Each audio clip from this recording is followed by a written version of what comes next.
I'm Melanie from Female Fitness Systems, and today I'm going to give you 3 tips or techniques for training your arms at home so that you can get better results.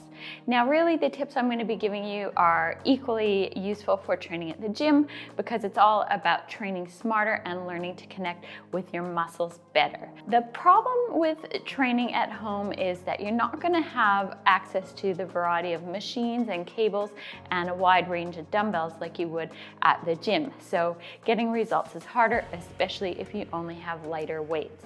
What we're going to do today is show you some tips for working with those lighter weights and getting more from them. Now, one more thing before we get started, what I'm going to show you today could equally be applied for training other muscle groups like your shoulders and your legs, but today I'm going to show you exercises specifically for your arms, which means your triceps and your biceps. So on that note, let's get right into it. So the first technique I want to talk about is 1.5 reps.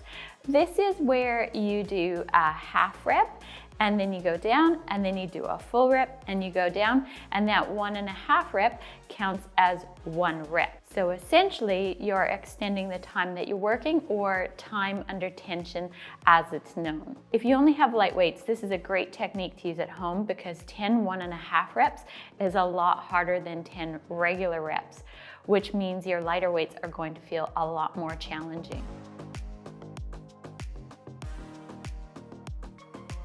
The next technique I want to talk about is something called pulses.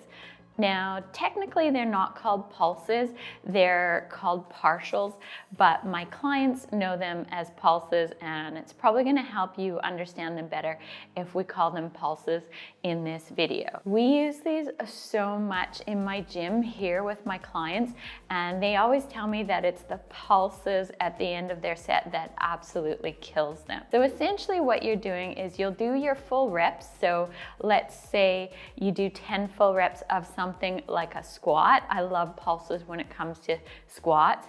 You do your 10 full squat reps and then you do 10 slower pulses or partials at the bottom of the squat to really further fatigue your muscles, really make them burn and connect with them. Essentially, you're extending that time under tension that we talked about in that first technique. It all comes back to making your muscles work a little bit longer and a little bit harder. Pulses are really easy to incorporate into arm training. For example, you could use them after a set of tricep kickbacks, after a set of presses, or after a set of bicep curls. Now, just one other little tip about pulses. If you have an injury, sometimes they can be a really useful technique. For example, lately I've had problems with my wrist and I'm having issues doing full range of motion with my biceps.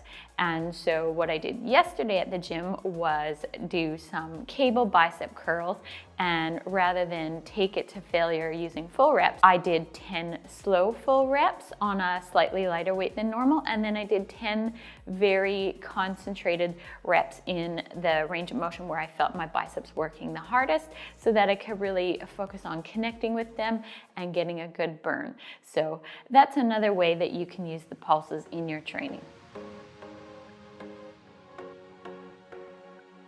The third and final technique I wanted to talk about is slowing down.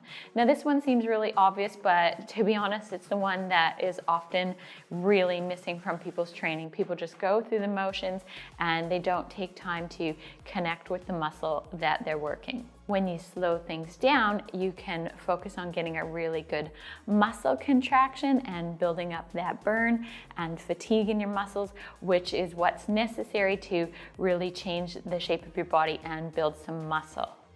Moving slower is really challenging mentally and physically because it starts to burn so much sometimes, especially with arm training. You can often start to feel a little bit sick, but it's working through that burn and that desire to quit.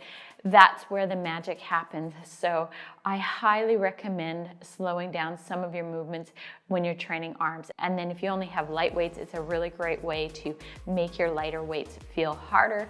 I always tell my clients I can always make a lighter weight feel heavier just by slowing things down. So those are my 3 quick tips to help you get more from your arm training. If you train at home and you only have lighter weights, these techniques are going to be especially helpful, but these are things you should really be using on a day-to-day basis when it comes to your training.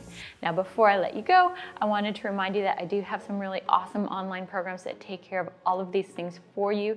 I know it can be really difficult to figure out how to put all of this together, like when do you use 1.5 reps? When do you use slow reps? How slow?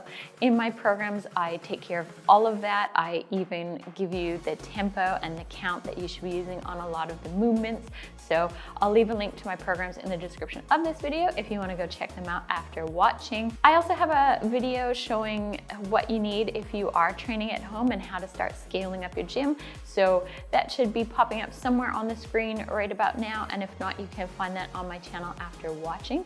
Don't forget to subscribe so you catch upcoming videos from me, and leave me questions in the comments. I will get back to you there. That's it from me today. Thanks for watching, and I'll see you again next time.